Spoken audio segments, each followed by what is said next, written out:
ನಮಸ್ಕಾರ. Big boss ಕತೆ ನಮ್ಮ ಜೊತೆ ವಿಶೇಷ ಕಾರ್ಯಕ್ರಮಕ್ಕೆ ಸ್ವಾಗತ. ನಾನು ದಿವ್ಯೇಶ್ ಶ್ರೀದಾಸ್. ನಿನ್ನೆ ಬಿಗ್ ಬಾಸ್ ಮನೆಯಲ್ಲಿ ಏನೇನಾಯಿತು, ನಾಮಿನೇಷನ್ ಅನ್ನೋದು ಹೆಸರಿಗಾದ್ರೂ ಕೂಡ ಅವರ ಮನಸ್ಸಿನಲ್ಲಿ ಇದ್ದಂತಹ ನಿಜ ಮಾತು ಏನು, ಯಾರ ಬಗ್ಗೆ ಯಾರಿಗೆ ಯಾವ ರೀತಿ ಕೌಂಟರ್ ಕೊಟ್ರೆ ಸೂಕ್ತ ಅಂತ ಹೇಳಿ ಸರಿಯಾಗಿ ನಾಮಿನೇಷನ್ ಮೂಲಕ ಫೈಟ್ ಮಾಡ್ಕೊಂಡಿದ್ದಾರೆ. ಸೊ ನೆನ್ನೆಯ ಎಪಿಸೋಡ್ನ ಕುರಿತಂತೆ ಮಾತನಾಡ್ತಾ ಹೋಗೋಣ. ಇದೇ ಈ ಹೊತ್ತಿನ ವಿಶೇಷ ಬಿಗ್ ಬಾಸ್ ಕಥೆ ನಮ್ಮ ಜೊತೆ.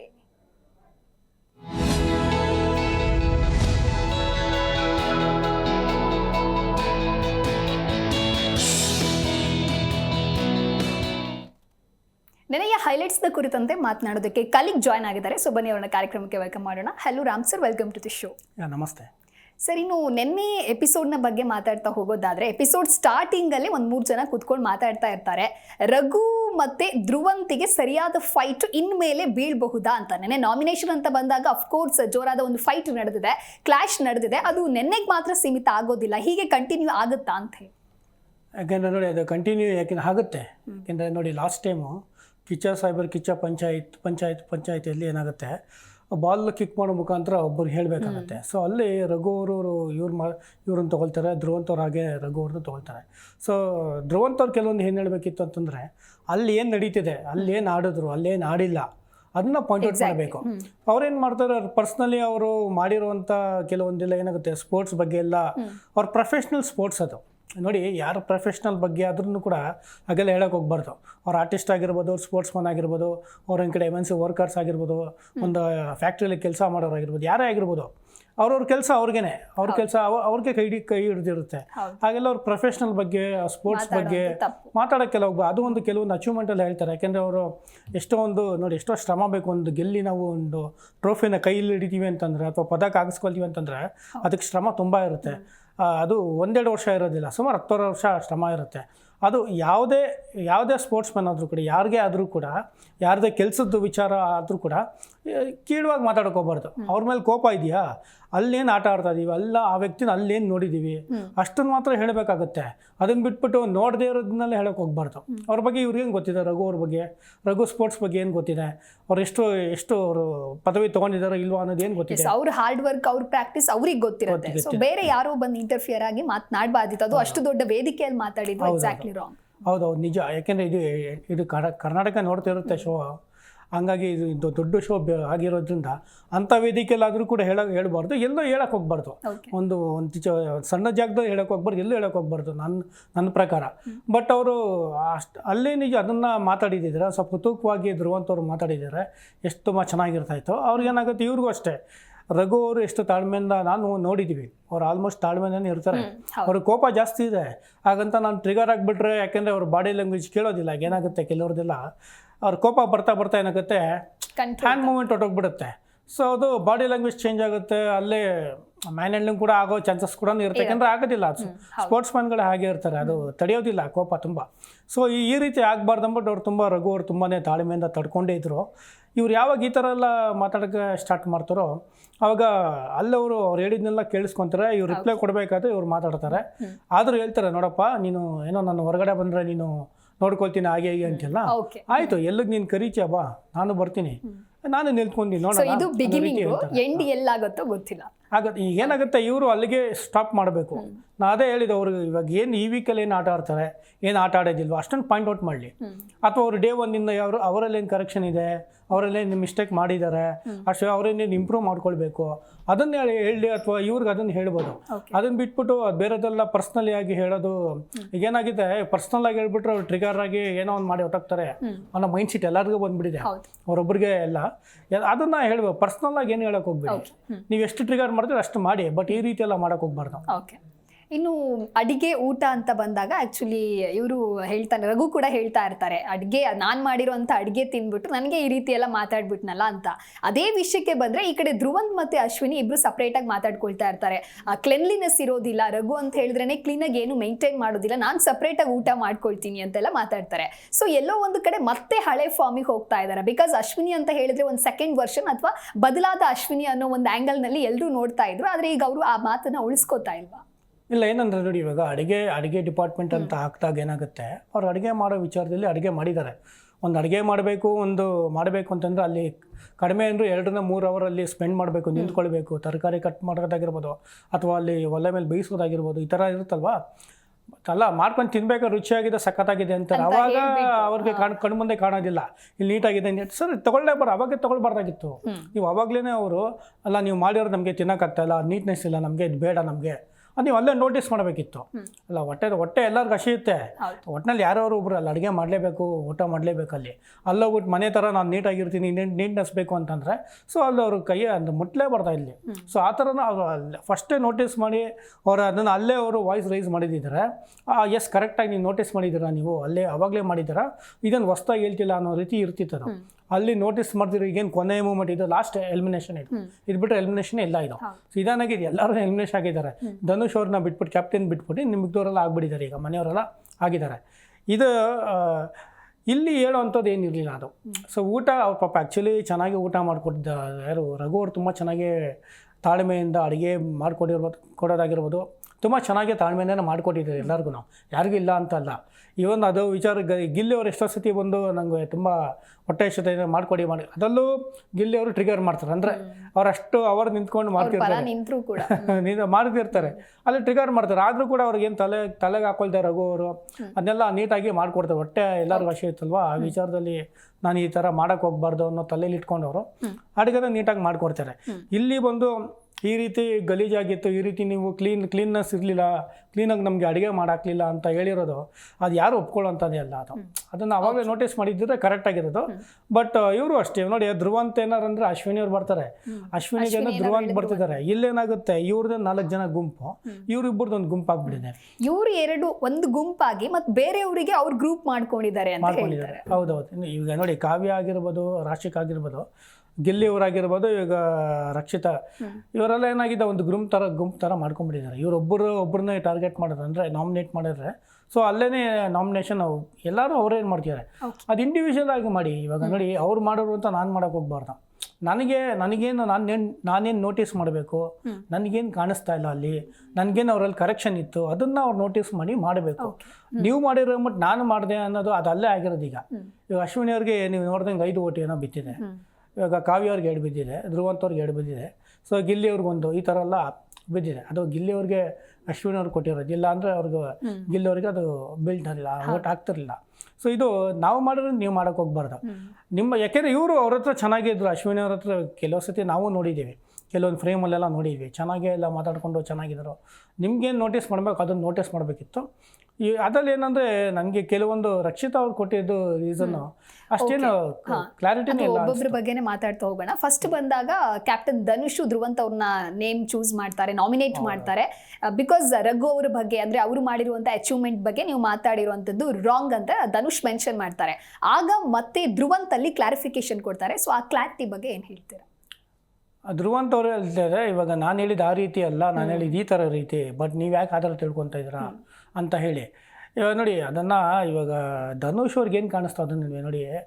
ಇವಾಗ ಅಲ್ಲೇನಾಗಿದೆ, ಧ್ರುವಂತ್ ಅವರು ರಘುಗೆ ಹೇಳಿದ್ದಾರೆ, ರಘುಗೂ ಧ್ರುವಂತ್ಗೆ ಇರುವಂಥ ಏನು ಕ್ಲಾಶಸ್ಸು, ಇವರಲ್ಲಿ ಏನು ಕಾಣಿಸ್ತಾ ಇವರಲ್ಲಿ ಮೈನಸ್ ಪಾಯಿಂಟೇ ಇಲ್ವಾಗಾದ್ರೆ ಧ್ರುವಂತಲ್ಲಿ ಮೈನಸ್ ಪಾಯಿಂಟೇ ಕಂಡಿಡಿಯೋಕ್ಕಾಗ್ತಿಲ್ವಾ? ರಘುಗೆ ಹೇಳಿದ್ರು ಅಂದ್ಬಿಟ್ಟು ನಾಮಿನೇಷನ್ ಮಾಡೋದು ಏನು ಚೆನ್ನಾಗಿರುತ್ತೆ. ಈಗ ಧನುಷ್ ಅವ್ರಿಗೆ ಏನು ಕಾಣಿಸ್ತು, ಧ್ರುವಂತ್ ನಿಮ್ಮಲ್ಲಿ ಒಂದು ಮೈನಸ್ ಪಾಯಿಂಟ್ ಹೀಗಿದೆ, ಇದು ಪ್ಲಸ್ ಪಾಯಿಂಟ್ ಹೇಗಿದೆ, ನೀವು ಯಾವುದೇ ಇದು ಏನೋ ಆಟದಲ್ಲಿ ಕೂಡ ನೀವು ಭಾಗವಹಿಸಿಲ್ಲ, ನಿಮ್ಗದು ಆಗ್ಲೂ ಇಲ್ಲ, ಸೊ ಹಂಗಾಗಿ ನೀವು ಅದ್ರಲ್ಲಿ ಮೈನಸ್ ಆಗಿದ್ದೀರಾ. ಇದನ್ನೆಲ್ಲ ನಾಮಿನೇಷನ್ ತಗೊಳ್ಬೋದಾಗಿತ್ತು. ಅದನ್ನ ನೀವು ರಘು ಅವ್ರಿಗೆ ಹಿಂಗೆ ನೀವು ಅವಮಾನ ಮಾಡಿದ್ರೆ, ರಘು ನಮ್ಮ ಫ್ರೆಂಡು, ಹಾಗಾಗಿ ನಾನು ನನ್ನ ಫ್ರೆಂಡ್ನ ನಾನು ಸಪೋರ್ಟ್ ಮಾಡಿದೆ ಅನ್ನೋ ರೀತಿ ಆಗೋಯ್ತಲ್ಲಿ. ಹಂಗೆ ಬೇಡ. ಅದು ನೀವು ಡೇ 1 ಇದ್ದೀರಾ, ಅವರು ಡೇ 1 ಇದ್ದಾರೆ ಅಲ್ವಾ, ನೀವು ನಿಮ್ಗೇನು ಕಾಣಿಸ್ತೀರ ಅದನ್ನ ನೋಟಿಸ್ ಮಾಡಿ, ಅದನ್ನ ನೋಟ್ ಡೌನ್ ಮಾಡಿಕೊಂಡು ನೀವು ಅದನ್ನ ನಾಮಿನೇಟ್ ಮಾಡಬೇಕಿತ್ತು. ಅದನ್ನ ಮಾಡಲಿಲ್ಲ. ನಾನು ಅದೇ ವಿಚಾರವಾಗಿ ರಕ್ಷಿತಾ ಅವರು ಮಾಡಿದ್ರು. ರಕ್ಷಿತಾ ಅವ್ರಿಗೆ ಏನು ಕಾಣಿಸ್ತು ಅದನ್ನು ಮಾಡಬೇಕಿತ್ತು, ಅದೇ ಥರ ಮಾಡಬೇಕಿತ್ತು. ಸೊ ಅಲ್ಲೆಲ್ಲ ನನಗೆ ಆ ಥರ ಅನಿಸ್ತದು. ಧನು ಅವರು ನಿಮ್ಗೇನೋ ಪಾಯಿಂಟ್ ಔಟ್ ಅದನ್ನು ಮಾಡಬೇಕಿತ್ತು. ಅವರು ಗೇಮ್ ಕೂಡ ಕರೆಕ್ಟಾಗಿ ಎಷ್ಟೋ ಗೇಮಲ್ಲಿ ಹೊರಗಡೆ ಇದ್ರು ಅವರು. ಆಮೇಲೆ ಉಸ್ತುವಾರಿನೂ ಆಗಿದ್ರು ಅವರು, ಯಾವುದೋ ಒಂದು 2-3 ಗೇಮಲ್ಲಿ ಉಸ್ತುವಾರಿನೂ ಆಗಿದ್ರು. ಅಲ್ಲೇನು ತಪ್ಪಾಗಿದೆ, ಅಲ್ಲೇನು ಸರಿ ಹೋಗಿದೆ, ನಿಮ್ಗೇನು ಕಳಪೆ ಎಲ್ಲರೂ ಕೊಟ್ಟರು, ನಿಮ್ಗೆ ಈ ಥರ ರೀಸನಲ್ಲಿ ಕಳಪೆ ಕೊಟ್ಟಿದ್ದಾರೆ, ನಾನು ಅಷ್ಟು ನೋಟಿಸ್ ಮಾಡಿದ್ದೀನಿ ಅನ್ನೋ ರೀತಿ ಹೇಳಿದ್ದಿದ್ರೆ ಧನುಷ್ ಅವರು. ಯಾಕೆಂದರೆ ಅದು ಕ್ಯಾಪ್ಟನ್ ಒಂದು ಸತಿ ಕೊಟ್ಟರೆ ಅದು ಎಲ್ಲನೂ ನಾಮಿನೇಷನ್ ಅವರು ನಾಮಿನೇಟ್ ಆಗೋ ರೀತಿ ಮನೆಯಿಂದ ಹೊರಗಡೆ ಹೋಗೋ ಥರನೇ ಇತ್ತದು. ಸೊ ಅಲ್ಲಿ ಸ್ವಲ್ಪ ಅವರು ರೀಸನ್ ಕೊಡಬಾರ್ದಾಯಿತ್ತು. ಧ್ರುವಂತವರೇ ತೊಗೊಳ್ಳಿ ಪರವಾಗಿಲ್ಲ, ಆದರೆ ರೀಸನ್ ಕೊಟ್ಟಿದ್ದು ಧನುಷ್ ಅವರು ಈ ಥರ ಕೊಡಬಾರ್ದಾಗಿತ್ತು. ಓಕೆ. ಅವ್ರಿಗೆ ಏನು ಕಾಣಿಸುತ್ತೋ ಅದನ್ನು ಮಾತ್ರ ನೋಟಿಸ್ ಮಾಡಿ ಹೇಳೋದು ಚೆನ್ನಾಗಿತ್ತು. ಬಟ್ ನೆನ್ನೆ ನಾಮಿನೇಷನ್ ಅಂತ ಬಂದಾಗ ಯಾರು ಕೂಡ ಆ ಒಂದು ಪಾಯಿಂಟ್ ಆಫ್ ವ್ಯೂ ಅಲ್ಲಿ ವೋಟ್ ಮಾಡಿಲ್ಲ ಅಥವಾ ನಾಮಿನೇಟ್ನ ಯಾರು ಮಾಡಿಲ್ಲ. ಬಿಕಾಸ್ ಯಾರು ರಕ್ಷಿತಾ ಅಂತ ಬಂದಾಗ ಕೂಡ ಅಶ್ವಿನಿ ಅವ್ರನ್ನ ನಾಮಿನೇಟ್ ಮಾಡ್ತಾರೆ. ರಾಶಿಕಾ ಬಗ್ಗೆ ನೀವು ಮಾತನಾಡಿದ್ದು ತಪ್ಪು ಅಂತ ಹೇಳಿ ಮೆನ್ಷನ್ ಮಾಡ್ತಾರೆ. ಅದಕ್ಕೆ ಅಶ್ವಿನಿ ಕೊಡುವಂತಹ ಕ್ಲಾರಿಟಿನೇ ಬೇರೆ, ಅದು ಕ್ಲಾರಿಫಿಕೇಶನ್ ಅಂತ ಹೇಳೋದಕ್ಕೆ ಆಗೋದಿಲ್ಲ. ಏನ್ ಹೇಳ್ತೀರಾ? ನಿಜ, ನಾನು ನೋಡಿದೆ ಅದು. ಅಶ್ವಿನಿ ಅವರು ಅಲ್ಲಿ ಒಂಥರ ಮ್ಯಾನಿಪುಲೇಟ್ ಥರ ಮಾತಾಡ್ಬಿಟ್ಟಿದ್ದಾರೆ ಅವರು. ಇವಾಗ ನೋಡಿ ಆ ಥರ ಎಲ್ಲ ಹೇಳಿದಾಗ ಅಲ್ಲೇ ಏನು ಕಿಚ್ಚ ಸಾಹೇಬ್ರ ಮುಂದೆ ಇಲ್ಲ ನಾನು ಹೇಳಿದ ರೀತಿ ಆಗಲ್ಲ ಅಲ್ಲೇ ಕ್ಲಾರಿಟಿ ಕೊಟ್ಬಿಡ್ಬೇಕಿತ್ತು. ಈ ಟೈಮ್ ಇತ್ತಲ್ವಾ ಅಲ್ಲೂ, ಅಲ್ಲೇ ಅವರು ಕ್ಲಾರಿಟಿ ಕೊಟ್ಬಿಟ್ಟಿದ್ರು ಅಶ್ವಿನಿ ಅವರು. ಅದು ಇಲ್ಲಿ ತನಕ ಲ್ಯಾಗ್ ಆಗ್ತಾರಿಲ್ಲ. ಅದು ಇವರು ರಕ್ಷಿತ್ ಅವರು ಕೂಡ ಹೇಳ್ತಾ ಇರಲಿಲ್ಲ.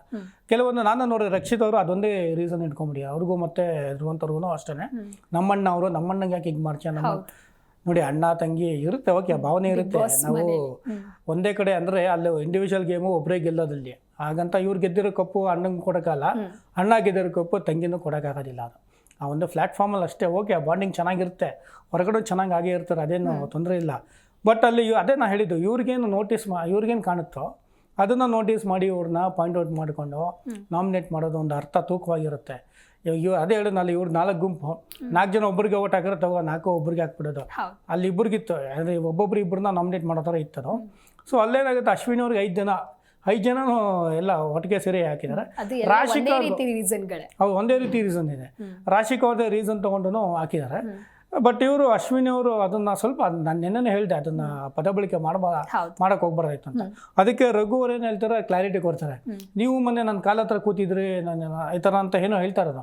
ಅದಕ್ಕೆ ಅದು ನೋಡೋಕ್ಕೆ ನಿಮಗೆ ಸರಿಗೆ ಅನಿಸ್ಲಿಲ್ವಾ, ಅವಾಗ ನಿಮಗೆ ಚೆನ್ನಾಗಿ ಕಾಣಿಸ್ತಿತ್ತಾ ಅಂತ ರಘು ಅವರು ಕೆಲವೊಂದು ಪಾಯಿಂಟ್ ಔಟ್ ಮಾಡಿ ಹೇಳ್ತಾರೆ.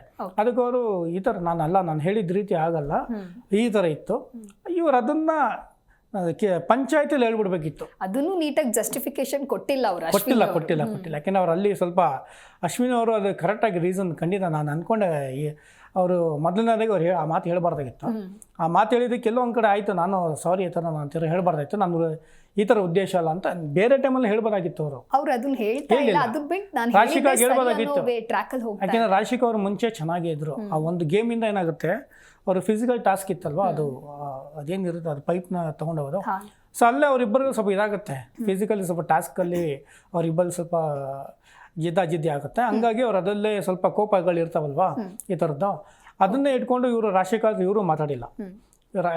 ಅಶ್ವಿನಿ ಅವರು ಮಾತಾಡೋದ್ರಿಂದ ಅಶ್ವಿನಿ ಅವರು ಹೋಗಿ ರಾಶಿಕಾ ಅವ್ರ ಹತ್ರ ಮಾತಾಡಿದ್ರೆ, ಇಲ್ಲ ರಾಶಿಕಾ ನಾನು ಹೇಳಿದ ಆ ರೀತಿ ಎಲ್ಲ ತಪ್ಪಾಗಿ ತಿಳ್ಕೊಳಕ್ಕೆ ಹೋಗ್ಬೇಡ್ರಿ, ಈ ಥರ ಹಿಂಗೆ ಅಂತ ಹೇಳ್ಬಿಟ್ಟಿದ್ರೆ ಸ್ವಲ್ಪ ಅವರೆಲ್ಲ ಸಮಾಧಾನ ಆಗಿರೋದು. ಹೌದಾ ನೀವು ಈ ಥರ ಹೇಳಿದ್ರ ನೀವು, ಯಾಕೆಂದರೆ ಮನೆಯವರೆಲ್ಲ ನೋಡ್ತಿರ್ತಾರೆ, ಅದು ಫ್ಯಾಮಿಲಿ ಎಲ್ಲ ನೋಡ್ತಾ ಇರ್ತಾರೆ. ಅವ್ರ ಫ್ಯಾಮಿಲಿ ಏನು ತಿಳ್ಕೊಬೇಕು, ಯಾಕೆ ಇವ್ರ ಫ್ಯಾಮಿಲಿ ಏನು ತಿಳ್ಕೊಬೇಕು, ಅವ್ರ ಫಾಲೋವರ್ಸ್ ಏನು ತಿಳ್ಕೊಬೇಕು ಅನ್ನೋದೆಲ್ಲ ಸ್ವಲ್ಪ ತಲೆಯಲ್ಲಿ ಇಟ್ಕೊಂಡು ಅವರು ಅದನ್ನ ನೀವು ಅವ್ರು ಕರೆಕ್ಟಾಗಿ ಅಶ್ವಿನಿ ಅವರು ಕ್ಲಾರಿಟಿ ಕೊಟ್ಟಿದ್ದಿದ್ರೆ ಅಲ್ಲಿ ಸ್ವಲ್ಪ ತೂಕವಾಗಿ ಕಾಣೋದು. ಅಶ್ವಿನಿ ಅವ್ರು ಹೋಗಿ ಇಂಡಿವಿಜುವಲ್ ಆಗಿ ಅವ್ರ ಹತ್ರ ಮಾತಾಡಿದ್ರಪ್ಪ, ಅಲ್ಲಿ ಕೋಪದಲ್ಲಿ ಏನೋ ಹೇಳ್ಬಿಟ್ಟೆ ಅನ್ನೋದನ್ನ ಹೇಳಿದ್ರಪ್ಪ ಅಂತ ನಮ್ಗಲ್ಲಿ ಸಿಕ್ಕಿರುತ್ತೆ ಕ್ಲಾರಿಟಿ. ಓಕೆ. ಇನ್ನು ಕಾವ್ಯ ಕೂಡ ಅಶ್ವಿನಿ ಅವ್ರನ್ನ ನಾಮಿನೇಟ್ ಮಾಡ್ತಾರೆ. ನೀವು ಹೊರಗಡೆ ಹೆಣ್ಣಿನ ಪರವಾಗಿ ಹೋರಾಟವನ್ನು ಮಾಡಿರ್ಬೋದು, ಸ್ಟ್ರಗಲ್ ಮಾಡಿರ್ಬೋದು, ಆದರೆ ಬಿಗ್ ಬಾಸ್ ಮನೆ ಒಳಗೆ ಅಂತ ಬಂದಾಗ ಯಾವ ಹೆಣ್ಣಿನ ಪರನೂ ನೀವು ನಿಲ್ತಾ ಇಲ್ಲ. ಜೊತೆಗೆ ಹೆಣ್ಣಿನ ಬಗ್ಗೆನೇ ನೀವು ಆ ರೀತಿ ಪದಗಳನ್ನು ಬಳಕೆ ಮಾಡಿ ಮಾತಾಡುವಂಥದ್ದು ರಾಂಗ್. ಈ ಒಂದು ಕಾರಣಕ್ಕಾಗಿ ನಾನು ನಿಮ್ಮನ್ನು ನಾಮಿನೇಟ್ ಮಾಡ್ತೀನಿ ಅಂತ ಹೇಳ್ತಾರೆ. ಅದಾದ್ರ ಮೇಲೆ ಮತ್ತೆ ಅಶ್ವಿನಿ ಅವ್ರದ್ದು ಅಲ್ಲಿ ಕ್ಲಾರಿಫಿಕೇಶನ್ ಏನು ಅಂತ ಹೇಳಿದ್ರೆ, ನನ್ನ ಏಜ್ ಇಷ್ಟು, ನನ್ನ ಎಕ್ಸ್ಪೀರಿಯನ್ಸ್ ಇಷ್ಟು, ನನ್ನ ಎಕ್ಸ್ಪೀರಿಯನ್ಸ್ಗೆ ನೀನು ಈ ರೀತಿ ಮಾತಾಡೋದು ಸರಿನಾ ಅಂತ ಹೇಳಿ ಮತ್ತೆ ಅದೇ ರಾಗ ತೆಗಿತಾರೆ. ಏನು ಹೇಳ್ತಾರೆ ನೋಡಿ, ಅಶ್ವಿನಿ ಅವರು ಪದೇ ನನ್ನ ಏಜ್ ಇಷ್ಟು ಏನು 60 ವರ್ಷ ಆಗಿದೆಯಾ ಗೊತ್ತಿಲ್ಲ ನನಗೆ, ಮೋಸ್ಟ್ಲಿ ಅವ್ರಿಗೆ ಎಷ್ಟಾಗಿದೆಯೋ ಅಂತಾನೆ. ಹೆಚ್ಚು ಕಮ್ಮಿ ಆಗಿದೆ 10 ವರ್ಷನೋ ಅಥವಾ 8 ವರ್ಷನೋ ಈ ಥರ ಒಂದು ಹೆಚ್ಚು ಕಮ್ಮಿ ಆಗಿರುತ್ತೆ. ಹಾಗಂತವ್ರಿಗೆ 65-70 ವರ್ಷ ಏನಾಗಿಲ್ಲ. ಇನ್ನೂ ಅವರು ಮಾಡೆಲ್ ಥರನೇ ಅವರು ಫಿಸಿಕಲ್ ಫಿಟ್ಟಾಗಿ ಚೆನ್ನಾಗಿ ಕಾಣಿಸ್ತಾ ಇದ್ದಾರೆ. ಬಟ್ ಏಜ್ನ ಬಿಟ್ಬಿಡಿ, ನಿಮ್ಗೇನು ಕಾಣಿಸ್ತು ಅದನ್ನು ನೋಟೇಟ್ ಮಾಡಿ ಅಂತ ಹೇಳಬೇಕು ಅವರು. ಅದನ್ನು ಮಾಡ್ತಿಲ್ಲ ಅವರು. ಅದು ನೋಡಿ ಪದೇ ಅದನ್ನೇ ಹೇಳ್ತಿದ್ದಾರೆ, ನನ್ನ ಏಜು ನಿಮ್ಮ ಏಜು ನಿಮ್ಮ ಎಕ್ಸ್ಪೀರಿಯನ್ಸು. ಈಗ ಅಲ್ಲೇ ಒಂದು ಕಡೆ ಅಲ್ಲಿ ಪ್ಲಾಟ್ಫಾರ್ಮಲ್ಲಿ ಗೇಮ್ ಅಂತ ಬಂದಾಗ ಯಾವ ಎಕ್ಸ್ಪೀರಿಯನ್ಸ್ ಇಲ್ಲ. ರಕ್ಷಿತಾ ಅಂದ್ರೆ ಅವ್ರಿಗಿಂತ ಎಲ್ಲರಿಂದ ಚಿಕ್ಕವರು, ಒಳ್ಳೆ ಕಾಂಪಿಟೇಟರ್ ಆಗ್ತಿಲ್ವ ಅವರು, ಸಖತ್ ಫೈಟ್ ಕೊಡ್ತಿಲ್ವ ಅಲ್ಲಿ ಗೆಲ್ಲೋದು ನೋಡ್ಬೇಕಷ್ಟೇ. ಏಜ್ ಬಿಟ್ಟಾಕೆ ಆ ಏಜ್ ಇದ್ಮೇಲೆ ಅಲ್ಲಿ ಬರಲೇಬಾರ್ದು. ನಾನು ಅಲ್ಲಿ ಫಸ್ಟೇ ಅಲ್ಲಿ ಬರೋಕ್ಕೂ ಮುಂಚೆ ನನ್ನ ಏಜ್ ಅವ್ರು ಇದ್ದಾರಾ ಇಲ್ವಾ ಎಲ್ಲ ನೋಡ್ಕೊಬೇಕು ಬರಬೇಕಿತ್ತು. ಸೊ ಅದನ್ನು ತೊಗೊಳಕ್ಕೆ ಹೋಗ್ಬಾರ್ದು ಅವರು. ಆ ಏಜನ್ನೇ ತೊಗೊಳ್ಬೇಡಿ. ನೀವು ಎಷ್ಟೇ ಏಜ್ ಆಗಿರಿ, ನಿಮಗೆ ಫಿಸಿಕಲ್ ಫಿಟ್ ಆಗಿದ್ದೀರಾ ಅದನ್ನು ತಲೆಯಲ್ಲಿ ಇಟ್ಕೋಬೇಕು. ನೀವು ಫೈಟರ್ ಇರಬೇಕು, ಏಜ್ ಡಸಂಟ್ ಮ್ಯಾಟರ್ ಅಂತ ಹಂಗೆ ಇಟ್ಕೊಬೇಕು ಅವರು. ಅದನ್ನು ಬಿಟ್ಬಿಟ್ಟು ಇವ್ರು ಇದನ್ನ ರೀಸನ್ ಕೊಟ್ಟಿದ್ದು ತಪ್ಪಾಯ್ತು. ಇವನ್ ಕಾವ್ಯ ಅವರು ಕೂಡ ಅದನ್ನ ತಗೊಳ್ತಾರೆ. ರಾಶಿಕ್ ಅವ್ರಿಗೆ ಹಿಂಗೆ ಹೇಳಿದ್ರು ಆಯ್ತು ಹಂಗೆ ಹೇಳಿದ್ರು. ಕಾವ್ಯಗೆ ಏನು ಹೇಳಿದ್ರು, ಕಾವ್ಯಗೆ ಕೆಲವೊಂದೆಲ್ಲ ಪ್ರಾಡಕ್ಟ್ ಫ್ರೀ ಪ್ರಾಡಕ್ಟ್ ಎಲ್ಲ ಹೇಳಿದ್ರಲ್ಲ, ಅದಾದ ನಂತರ ಹೇಳ್ತಾರೆ ಆಯಿತು ಕಾವ್ಯ ಅವರು ಕೆಲವೊಂದೆಲ್ಲ ಅವರು ಕೆಲವೊಂದು ಗೇಮ್ಸಲ್ಲೆಲ್ಲ ನೋಟಿಸ್ ಮಾಡಿದ್ರು, ಅದನ್ನು ಹೇಳಿದ್ರು, ಕೆಲವೊಂದು ರೀಸನ್ ಎಲ್ಲ ಸ್ವಲ್ಪ ಕರೆಕ್ಟಾಗಿ ಹೇಳಿದ್ರು. ಅದು ರಾಶಿಕ್ ಅವ್ರದ್ದು ತೊಗೊಂಡ್ರು, ಆ ರಾಶಿಕ್ ಅವ್ರದ್ದು ತೊಗೊಂಡ್ರು, ಅದು ಸ್ವಲ್ಪ ಟ್ರಿಗರ್ ಆಯಿತು. ರಾಶಿಕ್ ಅವ್ರದ್ದು ಅಂದರೆ ಮೊದಲೇ ಟ್ರಿಗರಲ್ಲಿ ಇದ್ರು, ರಾಶಿಕ್ ಅವ್ರು ಈ ಥರ ಎಲ್ಲ ಹೇಳಿದ್ರು ಅಂತ. ನೋಡಿ ಅದೇ ರೀಸನ್ನ 3 ಜನನೂ ಅದೇ ತೊಗೊಂಡ್ರು. ಅದು ತೊಗೊಳ್ಬಾರ್ದಾಯಿತು. ನಿಮ್ಗೇನು ಇಂಡಿವಿಜುವಲ್ ಆಗಿ ಏನು ಕಾಣಿಸ್ತಾ ಇದೆ ಅದನ್ನು ಹೇಳಬೇಕಿತ್ತು. ಅದನ್ನು ಕರೆಕ್ಟಾಗಿ ಲಾಸ್ಟ್ ನಾಮಿನೇಷನ್ ಹೆಂಗಿರಬೇಕು ಅಂತಂದರೆ ಎಲ್ಲರೂ ಕರೆಕ್ಟಾಗಿ ಪರ್ಫೆಕ್ಟಾಗಿ ಹೇಳಿದ್ರಪ್ಪ ಅನ್ನೋ ಥರ ಇರಬೇಕಿತ್ತು. ಬಟ್ ಅಲ್ಲಿ ಯಾರ್ದು ಪರ್ಫೆಕ್ಟ್ ಅಂತ ಯಾರಿಗೂ ಅನಿಸಿಲ್ಲ. ಅಲ್ಲಿ ಒಂದೇನಂತಂದರೆ ಇವರು ಧ್ರುವಂತ್ ಅವರು ಇವ್ರ ಬಗ್ಗೆ ಅವ್ರವರೇ ಕ್ಲಾರಿಟಿ ತೊಗೊಂಡ್ರೆ. ರಘು ಅವರು ಮತ್ತು ಧ್ರುವಂತ್ ಅವ್ರು ಏನಿದ್ರು, ನನ್ನ ಪರ್ಸ್ನಲ್ ಬಗ್ಗೆ ನೀ ಈ ಥರ ಮಾತಾಡಿದ್ಯಾ ಅದನ್ನು ಅಂತ ಅವರಿಬ್ರು ಕ್ಲಾರಿಟಿ ತೊಗೊಂಡ್ರು. ಅಲ್ಲಿ ಅವ್ರವ್ರ ಪರ್ಸ್ನಲ್ ವಿಚಾರಕ್ಕೆ ಬರ್ತಾ ಇದೆ. ನಾನು ಹೇಳ್ತಿರೋದು ಡೇ 1ಇಂದ ನೀವೇನು ಗೇಮ್ ಆಡಿದ್ರಿ, ನಿಮ್ಮ ಶ್ರಮ ಎಷ್ಟಿತ್ತು, ನೀವೆಲ್ಲಿ ಎಷ್ಟು ಯಾವ ಥರ ಎಲ್ಲ ಕಳಪೆ ಆಗಿತ್ತು, ಎಷ್ಟು ತೊಗೊಂಡಿದ್ರಿ, ನೀವು ಎಲ್ಲಿ ಎಲ್ಲರೂ ಉತ್ತಮ ಅಂತ ಎಷ್ಟು ತೊಗೊಂಡಿದ್ರಿ, ಆ ಥರದ್ದು ಯಾರು ಮಾತಾಡಿದ ನೋಡಿಲ್ಲ ಅಲ್ಲಿ. ಇನ್ನೊಂದ್ ಕಡೆ ಇನ್ನೇನು ಕೆಲವೇ ದಿನಗಳು ಇರೋದ್ರಿಂದ ಕಾಂಪಿಟೇಟರ್ ಯಾರು ಅವ್ರನ್ನ ಏನಾದ್ರೂ ಟಾರ್ಗೆಟ್ ಮಾಡಿ ಯಾವ್ದಾದ್ರು ರೀಸನ್ ಕೊಡ್ತಾರ ಅಂತ ನೋಡಿದ್ರೆ ಅದನ್ನು ತಗೊಂಡಿಲ್ಲ ನೋಡಿ. ಅಂದರೆ ಆ ಥರ ರೀಸನ್ ಕೊಟ್ಬಿಟ್ಟು ಏನಾಗುತ್ತೆ, ಇವ್ರು ನಂಗಿಂತ ಸಖತ್ ಟಫ್ ಕಾಂಪಿಟೇಟರ್ ಇರುತ್ತೆ, ಅದಕ್ಕೋಸ್ಕರ ನನಗೆ ಕೊಡ್ತಾ ಇದ್ದಾರೆ, ಆ ಒಂದು ಸ್ಟ್ರಾಟಜಿ ಯೂಸ್ ಮಾಡ್ತಿದ್ದಾರೆ ಅಂತ ಅನ್ಕೊಂತಾರೆ. ಅಲ್ಲಿ ಅವರು ಹುಷಾರವಾಗಿ ನೀವು ಏನು ಸ್ಟ್ರಾಂಗೇ ಅಲ್ಲ ಅನ್ನೋ ಥರ ಫೈಟ್ ಮಾಡ್ತಿದ್ದಾರೆ. ಈಗ ಹೇಳ್ಬೇಕು ಅಂದ್ರೆ ಫೀಮೇಲಲ್ಲಿ ಅಶ್ವಿನಿ ಅವರು ಒಂದು ಆ್ಯಕ್ಚುಲಿ ಒಳ್ಳೆ ಸ್ಟ್ರಾಂಗ್ ಕಂಟೆಸ್ಟೆಂಟ್ ಹೇಳಬೇಕು ಅಂತಂದರೆ. ಆದರೆ ಅವ್ರು ಕೊಡೋ ರೀಸನ್ಗಳು ಇದೆಯಲ್ವ, ಅದು ಸ್ವಲ್ಪ ಎಲ್ಲ ಏನು ಮಾಡುತ್ತೆ, ಎಲ್ಲ ಸಖತ್ತಾಗಿ ಅಶ್ವಿನಿ ಅವ್ರು ಚೆನ್ನಾಗಿ ಬರ್ತಾ ಇದ್ದಾರೆ ಅಂತ ಅನಿಸ್ತಾ ಇರುತ್ತೆ. ಅನ್ನೋಷ್ಟೊತ್ತಿಗೆ ಈ ಥರದ್ದೆಲ್ಲ ಪದವಳಿಕೆ ಮಾಡಿಬಿಡ್ತಾರೆ. ಅಲ್ಲಿ ಏನೋ ಒಂದು ಕರೆಕ್ಷನ್ ಮಾಡಬೇಕಾದ್ರೂ ಅಲ್ಲೂ ಉಲ್ಟಾ ಹೊಡ್ಬಿಡ್ತಾರೆ. ಅಲ್ಲೂ ಏನಪ್ಪ ಇವರು ನಾವು ಚೆನ್ನಾಗಿ ಆಡ್ತಾವ್ರೆ ಅಂತ ಹೇಳಿದ್ವಾ ಅನ್ನೋ ಥರ ಅನಿಸ್ಬಿಡುತ್ತೆ. ಇವ್ರು ಆ್ಯಕ್ಚುಲಿ ತುಂಬ ಚೆನ್ನಾಗಿ ಡೇ 1ಇಂದ ಚೆನ್ನಾಗಿ ಆಡ್ಕೊಂಡು ಬಂದಿದ್ದಾರೆ. ಅವರು ಫೈಟ್ ಮಾಡೋದಾಗಿರ್ಬೋದು, ಯಾಕೆಂದರೆ ಅವರು ಟಾಸ್ಕ್ ಎಲ್ಲ ತುಂಬ ಅದ್ಭುತವಾಗಿ ಬಂತು. ಯಾಕೆಂದರೆ 2 ಸತಿ 3 ಸತಿ ಏನೋ ಅವ್ರಿಗೆ ಕ್ಯಾಪ್ಟನ್ಸಿ ಮಿಸ್ ಆಗಿದೆ. ಫೈನಲ್ ಆಗಿ ಬರ್ತಾರೆ, ಎಲ್ಲೋ ಒಂದು ಸತಿ ಮಿಸ್ ಆಗುತ್ತೆ ಹೋಗುತ್ತೆ, ಆ ಥರದ್ದೆಲ್ಲ ಆಗ್ತಿದೆ. ಒಳ್ಳೆ ಫೈಟ್ ಆ್ಯಕ್ಚುಲಿ ಅವರು ಒಳ್ಳೆ ಫೈಟ್ ಕೊಡ್ತಾ ಬರ್ದಿದ್ದಾರೆ. ಆದರೆ ಅವ್ರು ಕೊಡೋ ರೀಸನ್ ಮಾತ್ರ ಅವ್ರು ನಿಜವಾಗ್ಲೂ ಕಳಪೆ ಥರನೇ ರೀಸನ್ ಕೊಡ್ತಾ ಇದ್ದಾರೆ ಅಂತ ನನಗೆ ಅನಿಸ್ತದೆ. ಓಕೆ, ಇನ್ನು ರಾಶಿಕಾ ಬಂದು ರಕ್ಷಿತಾ ನೇಮ್ ನಾಮಿನೇಟ್ ಮಾಡ್ತಾರೆ, ಇಬ್ಬರಿಗೂ ಪರಸ್ಪರ ಕ್ಲಾಶ್ ಆಗುತ್ತೆ, ಜೊತೆಗೆ ಇನ್ನೇನು ಹೊಡೆದಾಡ್ಕೊಳ್ಬೇಕು ಆ ಮೂಮೆಂಟ್ ವರೆಗೂ ಹೋಗ್ತಾರೆ. ಸೊ ಅದು ಬೇಕಿತ್ತು, ಅಷ್ಟೊಂದು ಟ್ರಿಗರ್ ಆಗುವಂಥದ್ದು ಆ ಪೀಕಿಗೆ ಏನು ಹೋಗಿರಲಿಲ್ಲ. ಸೊ ಯಾಕೆ ಅದು ಅನಾವಶ್ಯಕ ಅಂತ ಅನಿಸ್ತು? ಏನಂದರೆ ರಕ್ಷಿತ್ ಅವ್ರು ಏನು ಮಾಡ್ತಾರೆ, ರಾಶಿಕ್ ಅವರು ಫಸ್ಟು ರಕ್ಷಿತ್ ಅವ್ರ ನೇಮ್ ತಗೋತಾರೆ ನಾಮಿನೇಟ್ ಮಾಡೋದಕ್ಕೆ. ಸೊ ರಾಶಿಕ್ ಅವ್ರಿಗೆ ಏನು ಅನಿಸಿಕೆ ಇರುತ್ತೋ ಅದನ್ನು ಅವ್ರಿಗೆ ಹೇಳಿರ್ತಾರೆ, ನನಗೆ ಈ ಥರ ಅನಿಸಿಕೆ ಇತ್ತು, ಹಾಗಾಗಿ ನಾನು ನಿಮಗೆ ಏನಪ್ಪ ನಾಮಿನೇಟ್ ಮಾಡಿದ್ದೀನಿ ಅಂತ. ಆಯಿತು, ಹೊಟ್ಟೋಗ್ತಾರೆ ಅವರು. ಅದೋಗ ನಂತರ ಏನಾಗುತ್ತೆ, ರಕ್ಷಿತ್ ಅವರು ನಿಮ್ಮ ಪೇರೆಂಟ್ಸ್ ಹೇಳ್ಕೊಟ್ರ ಅಂತ ಹೇಳ್ತಾರೆ. ಅದನ್ನು ಹೇಳಬಾರ್ದಾಗಿತ್ತು. ಯಾವ ಪೇರೆಂಟ್ಸು ಬಂದು ಹೇಳ್ಕೊಟ್ಟಿಲ್ಲ ಅಲ್ಲಿ. ಎಲ್ಲರೂ ಅಷ್ಟೇ, ಎಲ್ಲ ಪೇರೆಂಟ್ಸ್ ಎಲ್ಲರ ಹತ್ರ ಚೆನ್ನಾಗಿ ಮಾತಾಡಿಕೊಂಡು ನೀವೆಲ್ಲ ನಮ್ಮ ಮಕ್ಕಳಿದ್ದಾಗೆ ಅಂತಲ್ಲ ಅವರು ಹೇಳಿ ಎಲ್ಲರೂ ಒಂದು ವೆಲ್ ವಿಶಸ್ ಮಾಡ್ಬಿಟ್ಟು ಹೋದ್ರೆ ಎಲ್ಲ ಚೆನ್ನಾಗಿ ಆಟಾಡಿ ಎಲ್ಲರೂ ಯಾರೇ ಗೆದ್ದರೂ ಪರವಾಗಿಲ್ಲ, ಅಲ್ಲ ನಮ್ಮ ಮಗಳು ಅಥವಾ ನಮ್ಮ ಮಗ ಗೆಲ್ಲೋದು ನಮಗೆ ಏನೋ ಸ್ಪೆಷಲಾಗಿ ಕಾಣಿಸುತ್ತೆ. ಅದು ಬಿಟ್ಟರೆ ಎಲ್ಲರೂ ಚೆನ್ನಾಗಿ ಆಟ ಆಡ್ತಿದ್ರಿ, ಎಲ್ಲ ನಮ್ಮ ಮಕ್ಕಳಿದ್ದಾಗೆ ನೀವು ಅಂತ ಎಲ್ಲ ಪೇರೆಂಟ್ಸು ಕೂಡ ಅಲ್ಲಿ ಬಂದು ಹೇಳ್ಬಿಟ್ಟೋದ್ರು. ಬಟ್ ಈಕೆ ನೋಡಿ, ರಕ್ಷಿತಾ ಮಾತಾಡ್ಬೇಕಾದ್ರೆ ಅಲ್ಲಿ ಯಾರು ಸುಮ್ಮೀರು ಅಂತ ಇದ್ದಾರೆ ಹೊರ್ತು ಅಲ್ಲಿ ಯಾರು ಅಲ್ಲಿ ಪಾಯಿಂಟ್ಔಟ್ ಮಾಡ್ತಿಲ್ಲ, ನೀನು ಆ ಥರ ಫ್ಯಾಮಿಲಿ ವಿಚಾರ ತೆಗಿಬಾರ್ದಾಗಿತ್ತು, ನೀನು ಆ ಥರ ಮಾತಾಡಿದ್ದು ತಪ್ಪಾಗಿದೆ, ನೀನು ಏನಕ್ಕೆ ಆ ಥರ ಅಲ್ಲಿ ಮಾತಾಡೋಕೆ ಹೋಗ್ತೀಯ, ನಿಂದು ರಾಶಿಕಾದು ಗೇಮ್ದು ಏನಿದೆ ಗೇಮ್ದು ಮಾತಾಡಿ, ನಾಮಿನೇಷನ್ ಏನು ಮಾಡಬೇಕು ಅದನ್ನು ಮಾತಾಡಿ, ನೀನು ಫಸ್ಟ್ ಆಫ್ ಆಲ್ ಫ್ಯಾಮಿಲಿ ಏನಿದೆ ದೊಡ್ಡ ತಪ್ಪಾಯಿತು ಅನ್ನೋದು ಅಲ್ಲಿ ಯಾರು ವಾಯ್ಸ್ ರೈಸ್ ಮಾಡಿಲ್ಲ. ಅಲ್ಲಿ ಬರೀ ತಡೀತಿದ್ದಾರೆ ಅಷ್ಟೇ, ವ್ಯಾನ್ ಹ್ಯಾಂಡ್ ಆಗಿಬಿಡುತ್ತೆ, ಸುಮ್ಮಿದ್ಬಿಡು ಅಂತ ಹೇಳ್ತಿದ್ದಾರೆ. ಅದನ್ನು ರಕ್ಷಿತಾ ಮಾತಾಡಿದ್ದು ತಪ್ಪಮ್ಮ, ನೀನು ಫ್ಯಾಮಿಲಿ ಅನ್ನೋ ಪದನ ಬಳಕೆ ಮಾಡಬಾರ್ದಾಗಿತ್ತು. ನೋಡಿ, ಯಾರಿಗೆ ನಿಮ್ಮ ಫ್ಯಾಮಿಲಿ ಬಂದು ಹೇಳ್ಕೊಟ್ಬಿಟ್ರು ಅಂತ ಅಂದ್ಬಿಟ್ರೆ ಎಂಥವ್ರಿಗೆ ಟ್ರಿಗರ್ ಆಗೋದೇ, ಏನು ಆಗಾರೆ ನಮ್ಮ ಫ್ಯಾಮಿಲಿ ಬಗ್ಗೆ ಏನು ನೀನು ಈ ಥರ ಹೇಳ್ತೀಯ, ನೀನು ಆಗಾರೆ ಏನು ಹೇಳಿದಾರೆ ನಮ್ಮ ತಂದೆ, ಏನಾರು ನಮ್ಮ ತಾಯಿ ಹೇಳಿದಕ್ಕೆ ನೀನು ಹಿಂಗೆ ನಾನು ಮಾಡಿದೆ ಅಂದ್ಕೊಂಡೆ, ನೀನು ಹಾಗೆ ನೀನು ಈ ಥರ ನೀನು ಬ್ಯಾಡಾಗಿ ನೀನು ಹೇಳ್ತಾ ಇದೆಯಾ ನೀನು ನಮ್ಮ ಫ್ಯಾಮಿಲಿ ಬಗ್ಗೆ ಅನ್ನೋದು ಅನಿಸ್ಬಿಡುತ್ತೆ. ಯಾಕೆನೆಲ್ಲ ನೋಡ್ತಿರ್ತಾರೆ. ಸೊ ರಾಶಿಕೋ ಟ್ರಿಗರ್ ಆಗಿದ್ದು ಕರೆಕ್ಟಾಗಿ ಫ್ಯಾಮಿಲಿ ಅಂತ ಬಂದಮೇಲೆ ಅವರು ಟ್ರಿಗರ್ ಆಗಿರೋದು ಪಕ್ಕ, ಅಂದರೆ ಕರೆಕ್ಟಾಗಿ ಟ್ರಿಗರ್ ಆಗಿದ್ದಾರೆ. ಬಟ್ ಇಲ್ಲಿ ರಕ್ಷಿತಾ ಅವ್ರನ್ನ ಸ್ವಲ್ಪ ಮಾತಲ್ಲಿ ನೀನೇನು ಮಾತಾಡ್ತಾ ಇದೆಯೋ ಸ್ವಲ್ಪ ನೋಡಿಕೊಂಡು ಸ್ವಲ್ಪ ತಲೆಯಲ್ಲಿ ಬುದ್ಧಿ ಇಟ್ಕೊಂಡು ಮಾತಾಡಮ್ಮ ಅಂತ ರಘು ಅವರು ಅಣ್ಣ ಅಂತಾರಲ್ವ, ತಂಗಿ ಅಂತಾರಲ್ಲ, ಅವರು ಸ್ವಲ್ಪ ಹೇಳ್ಬೇಕಿತ್ತು. ಆ ಥರ ಎಲ್ಲ ಫ್ಯಾಮಿಲಿ ವಿಚಾರ ಮಾತಾಡೋಕೆ ಹೋಗ್ಬೇಡಮ್ಮ, ನೀನು ಸ್ವಲ್ಪ ಹುಷಾರು ನೋಡ್ಕೊಂಡು ಮಾತಾಡೋ, ಏನೇನೋ ಮಾತಾಡೋಕೆ ಹೋಗ್ಬೇಡ ನೀನು ಅನ್ನೋದು ಸ್ವಲ್ಪ ತಲೆಯಲ್ಲಿ ಇಟ್ಕೊಂತ ಯಾರು ಸ್ವಲ್ಪ ಬುದ್ಧಿ ಹೇಳಬೇಕಿತ್ತು ರಕ್ಷಿತಾಗೆ. ಇನ್ನು ಇಷ್ಟೊತ್ತು ಏನಾಯ್ತು ಅಂತ ಹೇಳಿದ್ರೆ ಅವರ ರಘು ವಿಷಯಗಳನ್ನ ಇಟ್ಕೊಂಡು ಅಥವಾ ರಾಶಿಕಾ ಅವ್ರ ವಿಷಯಗಳನ್ನ ಇಟ್ಕೊಂಡು ಬೇರೆಯವ್ರು ನಾಮಿನೇಟ್ ಮಾಡಿದ್ರು. ಯಾವಾಗ ರಘು ಅಂತ ಬಂದಾಗ ರಘುದೇ ಮ್ಯಾಟ್ರ್ ಆಗಿರೋದ್ರಿಂದ ಅವ್ರು ಆಕ್ಚುಲಿ ಆ ವಿಷಯದ ಬಗ್ಗೆ ಪ್ರಸ್ತಾಪ ಮಾಡಬೇಕಿತ್ತು. ಒಂದು ವ್ಯಾಲಿಡ್ ರೀಸನ್ ಕೊಟ್ಟು ಅಶ್ವಿನಿ ಅವ್ರ ನೇಮನ್ನ ಚೂಸ್ ಮಾಡ್ತಾರೆ. ಆಗ ಆಗಿರೋದು ಏನು, ಅಲ್ಲೂ ಒಂದು ಕನ್ವರ್ಸೇಷನ್ ಆಗತ್ತೆ. ಅವಾಗ ರಘು ಹೇಳ್ತಾರೆ ಏನು, ಆ ಒಂದು ಕನ್ವರ್ಸೇಷನ್ ಮಾಡ್ತಾ ಇರಬೇಕಾದ್ರೆ ಅಶ್ವಿನಿ ಅವರೇ ಹೇಳ್ತಾರೆ ನೀವೆಂತ ಚೀಪ್, ಯು ಆರ್ ಚೀಪ್ ಅನ್ನೋ ಒಂದು ಪದನ ಅಲ್ಲಿ ಬಳಕೆ ಮಾಡ್ತಾರೆ. ಆಗಿರೋಂಥ ಕ್ಲಾಶ್ ಎಲ್ಲದಕ್ಕೂ ಕೂಡ ಅಶ್ವಿನಿನೇ ಕಾರಣ ಆಗಿರ್ತಾರೆ. ಅಶ್ವಿನಿನೇ ರೀಸನ್ ಆದರೂ ಕೂಡ ಯು ಆರ್ ಚೀಪ್ ಅನ್ನೋ ಪದನ ರಘುಗೆ ಬಳಸ್ತಾರೆ. ಆಗ ರಘು ಮತ್ತೆ ಅವರಿಗೆ ಒಂದು ದೊಡ್ಡ ಕ್ಲಾಶ್ ಆಗುತ್ತೆ. ಅಲ್ಲಿ ಸಾರಿ ಕೇಳೋ ಒಂದು ಮೂಮೆಂಟ್ ಇತ್ತು, ಆ ಮೂಮೆಂಟ್ನು ಅಲ್ಲಿ ಡೈವರ್ಟ್ ಮಾಡಿ ಟೋಟಲ್ ಆಗಿ ಹಾಳು ಮಾಡ್ತಾರೆ. ಹೌದೌದು, ಅದು ನಾನು ನೋಡಿದೆ. ಅದು ಅವರು ಚೀಪ್ ಅಂತ ಲಾಸ್ಟಲ್ಲಿ ರಘು ಅವ್ರಿಗೆ ನೀವು ಇಷ್ಟೊಂದು ಚೀಪ್ ಅಂತ ನೀವು ಅಂದ್ಕೊಂಡಿರಲ್ಲ ಅಂತ ಹೇಳ್ಬಿಟ್ಟು ಹೋಗ್ತಿರ್ತಾರೆ. ಅದು ನೋಡಿ ಅವರು ಏನಾಗುತ್ತೆ, ಈಗ ಅವ್ರು ಹೇಳಿದ್ದು ರಾಂಗ್ ಆಗಿದೆ, ಆಯಿತು ಏನೋ ಏನೋ ಏನೋ ಮಾತಾಡ್ಬಿಟ್ಟಿದ್ದೀನಿ, ಏನೋ ತಪ್ಪಾಗಿದೆ, ಆ ಥರ ಎಲ್ಲ ಒಂದು ಪದ ಹೇಳಬಾರ್ದಾಗಿತ್ತು. ಅದು ಬಿಟ್ಟು ನಾನು ಬೇರೆ ಹೇಳ್ಬೇಕಾಗಿತ್ತು ಅನ್ನೋದು ಒಂದು ಸ್ವಲ್ಪ ಅನಿವಾರ್ಯ ಮಾಡ್ಕೊಬೇಕಾಗಿತ್ತು ಅವರು. ಆಯ್ತು ನಾವು ತಪ್ಪಾಗ್ಬಿಟ್ಟಿದೆ ಬಿಡಿ, ಆ ಮಾತು ಹೇಳ್ಬಾರ್ದಾಗಿತ್ತು ನಾನು ಸಾರಿ ಒಂದು ಮಾತು ಅಂದ್ಬಿಟ್ಟು ಅವ್ರದ್ದು ಅವರೇ ದೊಡ್ಡವರಲ್ವ ಅವರು, ತುಂಬ ಏಜಲ್ಲಿ ದೊಡ್ಡವರಾಗಿದ್ದು, ಸ್ವಲ್ಪ ದೊಡ್ಡವ್ರ ಥರ ಯೋಚನೆ ಮಾಡಬೇಕಾಯ್ತು ಅಲ್ಲಿ ಅವ್ರು ಏನು ಮಾಡ್ತಾರೆ, ಚೀಪ್ ಅಂತ ಇವ್ರಿಗೆ ಬೈದ್ಬಿಟ್ಟು ಹೋಗ್ತಾರೆ. ಪಾಪ ಅಲ್ಲವರು ರಘು ಅವರು ಟ್ರಿಗರ್ ಆಗಿಲ್ಲ ಹೇಳ್ಬೇಕು ಅಂತಂದರೆ. ಅವರು ಆಯಿತು ಅಂದ್ಬಿಟ್ಟು ಅವರು ನೀನು ಚೀಪ್, ನೀನು ನನಗೆ ಹೇಳ್ಬೇಡ ಅಂತ ಅವರು ಹೇಳ್ಬಿಟ್ಟು ಹೋಗ್ತಾರೆ.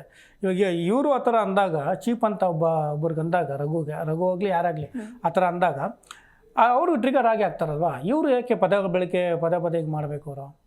ಈ ಥರ ಅಶ್ವಿನಿ ಅವರು ಕೆಲವೊಂದು ಮಾತಲ್ಲಿ ಈ ಥರ ಎಲ್ಲ ಮಾತಾಡ್ಬೇಕಾದ್ರೆ ಸ್ವಲ್ಪ ಅವ್ರು ಸೂಕ್ಷ್ಮವಾಗಿ ಮಾತಾಡಬೇಕಿತ್ತು. ಸೊ ಸೂಕ್ಷ್ಮವಾಗಿ ಮಾತಾಡಿಲ್ಲ. ಏನಾಗಿದೆ, ಅಶ್ವಿನಿ ಅವ್ರಿಗೆಲ್ಲ ನಾಮಿನೇಟ್ ಮಾಡಿಬಿಟ್ಟಿದಾರಲ್ವಾ 5 ಜನ. ಏನಾಗಿದೆ, ಜಾಸ್ತಿ ಕೋಪ ಜಾಸ್ತಿ ಬಂದ್ಬಿಟ್ಟಿದೆ, ಟ್ರಿಗರ್ ಆಗಿಬಿಟ್ಟಿದೆ.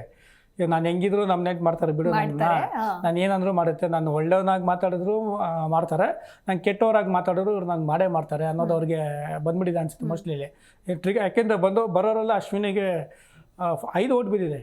5 ಸತಿನೂ ಅವರು ಅಶ್ವಿನಿ ಅವ್ರನ್ನ ಇದು ಮಾಡ್ತಾರೆ, ಎಲ್ಲ ಒಂದೇ ರೀಸನ್ ಕೊಟ್ಕೊಂಡು ಮಾಡ್ತಾರೆ. ಅಲ್ಲಿ ಬೇರೆದೇನು ವ್ಯಾಲಿಡ್ ಆಗಿ ಹೇಳ್ತಿಲ್ಲ ಅವರು, ಅವ್ರ ಆಟದಲ್ಲಾಗಿರೋ ಬೇರೆದು ಆಗಿರೋದು ಹೇಳಿಲ್ಲ ಅವರು. ಸೊ ಅದನ್ನೇ ಹೇಳ್ತಾ ಏನಾಯ್ತು, ಅವ್ರಿಗೂ ಸ್ವಲ್ಪ ಟ್ರಿಗರ್ ಆಗಿ ನೀವು ಚೀಪ್, ನೀವು ಈ ಥರನಾ, ನೀವು ಹಿಂಗೆ ತಿಳ್ಕೊಂಬಿಟ್ರಾ, ಇವ್ರು ತಿಳ್ಕೊಂಡ್ರ ಅನ್ನೋದಕ್ಕೆ ಇವರು ಕ್ಲಾರಿಟಿ ಕೊಡಬೇಕಿತ್ತು. ರಘು ಸರ್ ಆಗಲ್ಲ, ನಾನು ಹೇಳಿದ ಆ ರೀತಿ ತೊಳಕ್ ಹೋಗ್ಬೇಡಿ, ಈ ಥರ ಅದು ಕ್ಲಾರಿಟಿ ಕೊಡ್ಬೇಕು, ಇಬ್ಬರಿಗೂ ಕೊಡಬೇಕಿತ್ತು. ರಾಶಿಕಾ ಹೋಗ್ಬಿಟ್ಟು ರಾಶಿಕಾದ್ರು ಮಾತಾಡಬೇಕಾಗಿತ್ತು. ಒಂದೇ ಮನೆ ತಾನೇ ಅದು. ಏನಾಗುತ್ತೆ, 4 ಜನನೂ 5 ಜನನೂ ಇವರು ಏನಾಗಿದೆ, ಮನೆಯವ್ರನ್ನ ಎದುರಾಕೊಳ್ಳೋ ಥರ ಆಗ್ಬಿಟ್ಟಿದೆ. ಅಲ್ಲಿ ನೀವೆಲ್ಲ ಗುಂಪು ಈ ಥರ ಆಗ್ಬಿಟ್ಟಿದೆ. ಹೌದು, ಇವ್ರ ಕೆಲವೊಂದು ಏನಾಗುತ್ತೆ, ಕೆಲವೊಂದು ಸ್ವಲ್ಪ ಸಿಕ್ಬಿಟ್ರೆ ಏನಾಗುತ್ತೆ, ಇವ್ರು ತಪ್ಪು ಅಂತ ಸಿಕ್ತಾಗ ಏನಾಗುತ್ತೆ, ಎಲ್ಲ ಜಾಯ್ನ್ ಆಗ್ಬಿಡ್ತಾರೆ. ಅಲ್ಲಿ ಸಾಕು, ನನಗೂ ಅವ್ರು ಕಂಡ್ರೆ ಆಗಲ್ಲ, ತಗೋ ನಾನು ಅದೇ ಮಾತಾಡ್ತೀನಿ ಬಾ ಅಂತ ಏನಾಗುತ್ತೆ, ಎಲ್ಲ ಸರಿ ಗುಂಪಲ್ಲಿ ಹೊಡಿಯೋ ಥರ ಆ ಥರ ಆಗ್ಬಿಟ್ಟಿದೆ ಪಾಪ ಅಶ್ವಿನಿ ಅವ್ರಿಗೆ. ಅದೊಂದು ಸ್ವಲ್ಪ ಕ್ಲಾರಿಟಿ ಅಲ್ಲೇ ಕೊಟ್ಬಿಟ್ಟಿದ್ರೆ ಖಂಡಿತ ಅವ್ರಿಗೆ 2 ಅಥವಾ 3 ಆಗಿರೋದು, ಇನ್ನು ಇಬ್ಬರು ಸ್ವಲ್ಪ ತಗೊಳ್ತಾರಿಲ್ಲ ಅಂತ ನನ್ನ ಅನಿಸಿಕೆ ಅದು.